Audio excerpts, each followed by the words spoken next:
അങ്ങനെ പല കോണുകളിൽ നിന്നും UDF-ന്റെ പ്രധാനപ്പെട്ട കക്ഷികളിൽ നിന്നൊക്കെ തന്നെ വലിയ പ്രതിഷേധമുണ്ടാകുന്നു, പ്രത്യേകിച്ച് കോൺഗ്രസിന്റെ ഭാഗത്തുനിന്ന്. അപ്പോൾ ഈ വിഷയം എങ്ങനെയാണ് ഇതിന്റെ പരിണാമം, അല്ലെങ്കിൽ എങ്ങനെയാണ് ഇതിന്റെ ഇന്നലെ ഉണ്ടായ സംഭവത്തിന് ശേഷം കാര്യങ്ങൾ മാറി മറിഞ്ഞത്? ഇന്ന് രാവിലെയോടുകൂടി ദൃശ്യ തെളിവുകളടക്കം പുറത്തേക്ക് വരുമ്പോഴാണ് യഥാർത്ഥ വസ്തുതകളിലേക്ക് കേരളം കാണുകയും കേൾക്കുന്നത്. മാതൃഭൂമി ന്യൂസാണ് ഇന്ന് രാവിലെ ആ ദൃശ്യങ്ങൾ ലാത്തിയടിക്കുന്ന ഷാഫിയുടെ ദൃശ്യങ്ങൾ പുറത്തേക്ക് വിട്ടത്. ഇതിലേക്ക് നമ്മൾ പരിശോധനയിലേക്ക് പോകുമ്പോൾ അഭിലാഷ് മോഹനും മാധു സജിയും നമ്മോടൊപ്പം തത്സമയം ചേരുകയാണ്. അഭിലാഷ്, കഴിഞ്ഞ ഒറ്റ രാത്രി കൊണ്ട് കേരളം ചർച്ച ചെയ്ത മറ്റൊരു വിഷയമായി ഇത് ഡെവലപ്പ് ചെയ്യുകയായിരുന്നു. അതിൽ ഏറ്റവും എടുത്തു പറയേണ്ടത് ഒരു ജനപ്രതിനിധിയാണ്, ഒരു MPയെ സംബന്ധിച്ചുള്ള, ഒരു പാർലമെന്റ് അംഗത്തെ സംബന്ധിച്ചുള്ള ഒരു പോലീസ് കൈകാര്യം ചെയ്യുന്ന രീതി സമീപകാലത്തൊന്നും ഒരു പക്ഷേ കേട്ടിട്ടുണ്ടാകില്ല. ആ നിലയ്ക്ക് നോക്കുമ്പോൾ പോലീസിന്റെ ഭാഗത്തുനിന്നുണ്ടായ ഈ ഒരു ഇന്നലത്തെ നടപടി, പ്രധാനപ്പെട്ട രണ്ട് പാർട്ടികൾ നേരിട്ടൊരു പ്രതിഷേധത്തിൽ ഒരേ സ്ഥലത്തൊരേ ഇടത്തെത്തുന്നു, അങ്ങനെ ഒരു സംഘർഷത്തിലേക്ക് വഴിമാറുന്നു. അവിടെ MPക്ക് ആദ്യം തന്നെ ഈ അടിയേറ്റതുമായിട്ട് ബന്ധപ്പെട്ട് നമ്മളൊരു വിലയിരുത്തലിലേക്ക് പോയി കഴിഞ്ഞാൽ പോലീസിന്റെ ആ ഒരു രീതി എങ്ങനെയാണ് വിലയിരുത്തേണ്ടത്? അല്ല, ഒന്ന് പോലീസ് ആദ്യം തന്നെ നിഷേധിച്ചു. ഞങ്ങൾ ലാത്തി ചാർജ് നടത്തിയിട്ടില്ലെന്ന് പോലീസ് പറഞ്ഞു. റൂറൽ SP ഇക്കാര്യം വിശദീകരിച്ചു. പക്ഷേ ദൃശ്യങ്ങൾ വളരെ വ്യക്തമാണ്. പോലീസ് അവിടെ ലാത്തി പ്രയോഗിക്കുന്നുണ്ട്. നമുക്ക് ആ ദൃശ്യങ്ങളിൽ ശബ്ദവും കേൾക്കാം. മനുഷ്യന്റെ ശരീരത്തിൽ ലാത്തി വന്ന് വീണാൽ ഉണ്ടാവുന്ന ശബ്ദം നമുക്ക് ആ ദൃശ്യങ്ങളിൽ കേൾക്കാം. പോലീസ് ലാത്തി പ്രയോഗിച്ചു. ഒരു പാർലമെന്റ് അംഗമാണ്. പാർലമെന്റ് അംഗം അത്തരത്തിലൊരു സംഘർഷ സാഹചര്യത്തിൽ നിൽക്കുമ്പോൾ അങ്ങനെയുള്ളൊരു ലാത്തി ചാർജ് ഒഴിവാക്കണമായിരുന്നു ഒന്നാമത്തെ കാര്യം. പോലീസിന് സ്വാഭാവികമായിട്ടും ഈ രണ്ട് കൂട്ടരുടെ ഇടയിൽ നിൽക്കണം, അല്ലെങ്കിൽ സംഘർഷം ലഘൂകരിക്കണം എന്നുള്ള കാര്യത്തിൽ യാതൊരു സംശയവുമില്ല.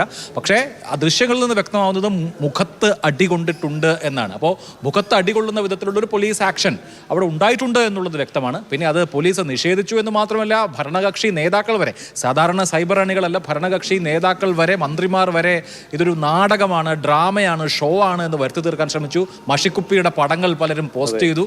ഇത് ഒരു സംഘർഷ സാഹചര്യത്തിൽ ഒരു MPക്ക് പരിക്കേൽക്കുമ്പോൾ ആർക്കും പരിക്കേൽക്കാം. അങ്ങനെ MPക്ക് പോലീസ് നടപടിയിൽ പരിക്കേൽക്കുമ്പോൾ അദ്ദേഹത്തോട് ആശ്വാസപരമായ വാക്കുകൾ പറയുക എന്നുള്ളതല്ലാതെ ചോര കാണുമ്പോൾ അത് പെയിന്റാണ് എന്ന്, അത് നമ്മളൊരു എന്താ പറയുക, അത് ശരിയായിട്ടുള്ളൊരു രാഷ്ട്രീയ സംസ്കാരമല്ലല്ലോ. അപ്പോൾ എന്തായാലും അദ്ദേഹത്തിൻ്റെ ഇപ്പോൾ മെഡിക്കൽ റിപ്പോർട്ട്, ബേബി മെമ്മോറിയൽ ആശുപത്രിയിൽ നിന്ന് അദ്ദേഹത്തിൻ്റെ മെഡിക്കൽ റിപ്പോർട്ട് വരുമ്പോൾ മൂക്കിന് 2 പൊട്ടലുണ്ട്, ഇടതും വലതും വശത്ത് പൊട്ടലുണ്ട് എന്ന് പറഞ്ഞാൽ അതിനുശേഷം ചില ഹാൻഡിലുകളിൽ നിന്നും ഒരു അപമാനിക്കുന്ന തരത്തിലേക്ക് സൈബർ ഇടങ്ങളിൽ ഈ 3 മണിക്കൂർ എടുത്ത് ചെയ്ത ഓപ്പറേഷന് ശേഷം നമ്മളെ ചിത്രം വെച്ചൊക്കെ വരുന്നുണ്ട്. അല്ല, അതൊക്കെ ഇപ്പോൾ ഈ രാഷ്ട്രീയം തീർത്തും മോശമാവുന്നതിൻ്റെ ഒരു സൂചനയാണ്. ഇപ്പോൾ സംഘർഷങ്ങളൊക്കെ ഉണ്ടാവാം, മുൻകാലങ്ങളിൽ ഉണ്ടായിട്ടുണ്ട്, ഇതേ പേരാമ്പ്രയിലും ഉണ്ടായിട്ടുണ്ട്. പക്ഷെ ഒരു പാർലമെന്റ് അംഗത്തിന് പരിക്കേറ്റാൽ ആ പാർലമെന്റ് അംഗത്തിന് പരിക്കേറ്റ പാർലമെന്റ് അംഗവുമായി ഐക്യദാർഢ്യപ്പെടുകയും ആ പോലീസ് നടപടി തെറ്റാണെന്ന് പറയുകയും പോലീസിനെ, ജനപ്രതിനിധികളെ പോലീസ് ഇത്തരുണത്തിൽ കൈകാര്യം ചെയ്യരുത് എന്ന നിലപാടെടുക്കുകയും ചെയ്യാനുള്ള ബാധ്യത മന്ത്രിമാരും ജനനേതാക്കളും എല്ലാ പാർട്ടിയിലും പെട്ട നേതാക്കൾക്കുണ്ട്. അതല്ലാതെ ഒരു പോലീസ് നടപടി നേരിട്ട് ഒരു പാർലമെന്റ് അംഗത്തിന് മൂക്കിൽ നിന്ന് ചോര ഒഴുകുമ്പോൾ അപ്പെക്സ് അൾട്ടിമ തിരഞ്ഞു പോലല്ല ശരിയായ രാഷ്ട്രീയം. തീർച്ചയായും അത് കഴിഞ്ഞ ദിവസത്തെ ഈ സംഭവത്തിന് ശേഷം വരുന്ന ഇടത് സഹയാത്രികത പോലും ഹാൻഡിലുകളിൽ, സൈബർ ഹാൻഡിലുകളിൽ എന്താണ് ഇത് ഈ പറഞ്ഞ നേരത്തെ അഭിലാഷ് സൂചിപ്പിച്ചതുപോലെ പെയിന്റ് ഉപയോഗിച്ച് ഉള്ള പഴയ ഒരു ചിത്രം, അതിന്റെ തനിയാവർത്തനം എന്ന രീതിയിൽ വളരെ അപമാനിക്കുന്ന തരത്തിലുള്ള ഒരു നമ്മൾ കണ്ടതൊക്കെ അങ്ങനെയായിരുന്നു. പക്ഷെ ഇന്ന് രാവിലെ ദൃശ്യങ്ങൾ വരുമ്പോൾ ചിത്രം മാറുന്നു. അപ്പോൾ ഈ കോൺഗ്രസ് പറയുന്നത് പോലെ ഷാഫിയെ ടാർഗറ്റ് ചെയ്യുന്നുണ്ടോ CPM?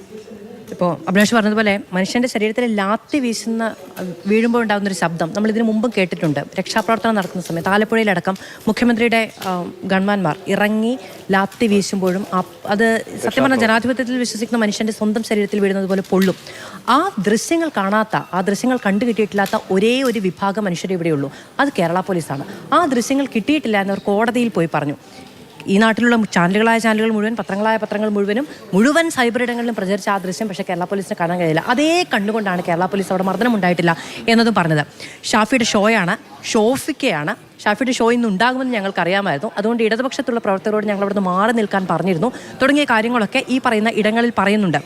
പക്ഷെ അപ്പോഴും അതിനെ അപലപിക്കാൻ തയ്യാറാകുന്നില്ല എന്നുള്ളത് പ്രധാനമാണ്. പിന്നെ അതുകൊണ്ട് ഒരു രാഷ്ട്രീയ നേട്ടം ഉണ്ടായിട്ടുണ്ടെങ്കിൽ സ്വാഭാവികമായും ശരിയാണ്. സമരങ്ങളിൽ പോയിരുന്നു, തല്ലുകൊള്ളുന്നവരൊക്കെ ഈ പറയുന്ന ഇടതുപക്ഷത്തും കോൺഗ്രസിലുമുള്ള നേതാക്കളൊക്കെ തല്ലുകൊണ്ട് രാഷ്ട്രീയ പ്രവർത്തനം നടത്തി വന്നവരും സമരം നടത്തി വന്നവരും ഒക്കെയാണ്. അവനവന്റെ സമരത്തിന് തല്ലുകൊള്ളുന്നത് വിപ്ലവകരമായ മാതൃകയാകുകയും മറ്റുള്ളവരുടെ മഷിക്കുപ്പിയാവുകയും ചെയ്യുന്നത് ഇരട്ടത്താപ്പാണ്.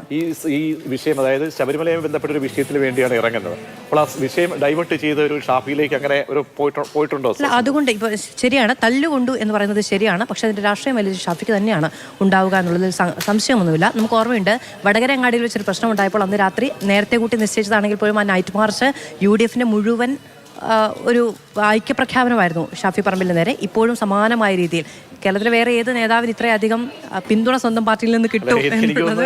ഇടക്കാലത്തെ ആ ഷാഫിയുമായിട്ട് ബന്ധപ്പെട്ട് രാഹുൽ മാങ്കൂട്ടത്തെ ആ വിഷയത്തിന് ശേഷം ഒരു മങ്ങൽ, ഒരു പക്ഷേ ഒരു ഡിക്ലൈൻ പൊളിറ്റിക്കലി ഒരു നോക്കിക്കഴിഞ്ഞാൽ അങ്ങനെ നോക്കുമ്പോൾ സ്വാഭാവികമായിട്ടും എല്ലാവരും ഒരുമിച്ച് വരുന്നു. കേരളം പാറശാല മുതൽ അങ്ങ് കാസർഗോഡ് വരെ ഐക്യപ്പെട്ടുകൊണ്ട് ഷാഫിക്ക് അത് ഒരു ഷാഫിയെ സംബന്ധിച്ചുള്ള ഒരു പുതിയൊരു മൈലേജ് ആയിട്ട് വ്യാഖ്യാനിക്കാം. അങ്ങനെ വരുമോ? അല്ല, ഇതിൽ നമ്മൾ കാണേണ്ട ഒരു കാര്യം, ഇപ്പോൾ വടകര, പേരാമ്പ്ര ഈ മേഖലയിലുള്ള പാർട്ടി പ്രവർത്തകരെ എനിക്ക് തോന്നുന്നു ഷാഫിയുടെ വടകരയിലെ വിജയം വൈകാരികമായി മുറിവേൽപ്പിച്ചിട്ടുണ്ട്. അതുകൊണ്ട് തന്നെ ഷാഫിയോട് അവർക്കൊരു വലിയ ചുരുക്കുണ്ട്. അത് ഈ തരുണത്തിൽ തീർക്കാനാണ് അവർ ഉദ്ദേശിക്കുന്നതെങ്കിൽ അത് കൗണ്ടർ പ്രൊഡക്റ്റീവായി മാറുകയുള്ളൂ. ഒന്നാമത്തെ കാര്യം, ഒരു കാര്യം ശ്രദ്ധിക്കുന്ന പ്രതീക്ഷ, കഴിഞ്ഞ 1/4 നൂറ്റാണ്ടായി കൈപ്പത്തി ചിഹ്നത്തിൽ കോൺഗ്രസിന് ഒരു MLA ഉണ്ടായിട്ടില്ലാത്ത ജില്ലയാണ് കോഴിക്കോട്.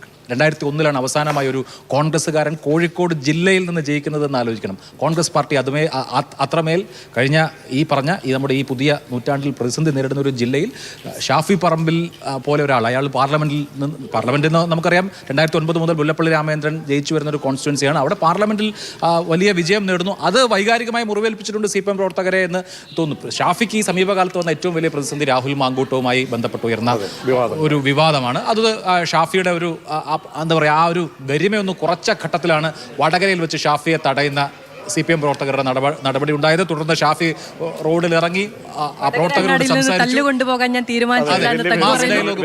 അതിനുശേഷമാണ് സബ്സ്റ്റാൻഷിയേറ്റ് ചെയ്യാൻ കഴിയാത്ത ഒരു ആരോപണം EN സുരേഷ് ബാബു, പാലക്കാട് ജില്ലാ സെക്രട്ടറി, പുറപ്പെടുവിച്ചത്, ആരോപണം ഉന്നയിച്ചത്. ഇത് 3ാമത്തെ തവണയാണ്. അപ്പോൾ ഒരു തിരിച്ചടി ഉണ്ടായതിനു ശേഷം തിരിച്ചു വരാനുള്ള 3 അവസരങ്ങൾ തള്ളുകയിൽ വെച്ച് കൊടുത്തിരിക്കുകയാണ് ഈ മേഖലയിലെ CPM പ്രവർത്തകർ അല്ലെങ്കിൽ CPM നേതാക്കൾ. അത് നമ്മളിത് രാഷ്ട്രീയത്തിലെ ലാഭനഷ്ടങ്ങളുടെ കണക്കെടുക്കുകയാണെങ്കിൽ ഒരു രാഷ്ട്രീയ പ്രവർത്തകന് തല്ലുകൊള്ളുന്നത് അയാൾക്ക് മൂലധനമാണ്. അതുകൊണ്ട് പിന്നീട് എനിക്കൊരു അത്ഭുതം, കാരണം ഷാഫിയെ അറിയാത്തവരാരുമില്ല.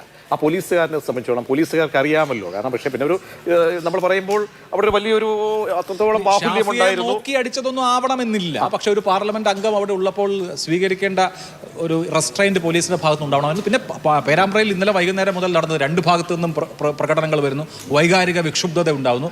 പോലീസിനെ സംബന്ധിച്ച് ഇത്തരം സന്ദർഭങ്ങളിൽ അവിടെ ശാന്തത ഉണ്ടാക്കുക എന്നുള്ളത് അവരുടെ ജോലിയാണ്. പക്ഷെ ഒരു പാർലമെന്റ് അംഗവും മറ്റു നേതാക്കളും ഒക്കെ അവിടെ ഉണ്ടാവുന്ന സമയത്ത് പോലീസ് കുറച്ചുകൂടി സൂക്ഷിക്കണമായി. കല്യാശ്ശേരി MLA വിജിൻ ഒരു SIയുമായിട്ടുള്ള പ്രശ്നം ഉണ്ടായ സമയത്ത് സ്ഥലം SIക്ക് അവിടുത്തെ MLA തിരിച്ചറിയാൻ കഴിയാത്ത ഒരു വലിയ പരിമിതിയായിട്ടാണ് അന്ന് നമ്മളെല്ലാവരും പറഞ്ഞത്. അപ്പോൾ ഇപ്പോഴത്തും ഈ പറയുന്ന ഈ ഏത് ആൾക്കൂട്ടത്തിനിടയിലും ആളുകളെ തിരിച്ചറിയാൻ കഴിയുന്ന ഒരു സംവിധാനം തന്നെയാണ് പോലീസ്. അത് പറഞ്ഞ പോലെ ഈ ജാഗ്രത കുറവിന്റെ പ്രശ്നം കൂടിയാണ്. മാത്രമല്ല ഞാൻ ചോദിച്ചത്, കാരണം ഈ ജനപ്രതിനിധികൾ അതിനെ രാഷ്ട്രീയമായി കാണാതെ പോലീസിന് തെറ്റുപറ്റിയിട്ടുണ്ടെങ്കിൽ അത് ഇന്നിപ്പോൾ എന്താണ് സമാനമായിട്ടുള്ള ഈ CPMന്റെ MPമാരെ പോലും വിളിക്കുമ്പോഴും അവരാരും പ്രതികരിക്കാൻ തയ്യാറാത്തവരുണ്ട്. പക്ഷേ അല്ലെങ്കിൽ ഇതിനെ ഒരു ന്യായീകരിക്കുന്ന തരത്തിലേക്ക് പോകുന്നു. അത് ശരിയാണോ? കാരണം ഒരു ജനപ്രതിനിധിയാണ്, അദ്ദേഹത്തിന് ചില പ്രിവിലേജുകളുണ്ട്.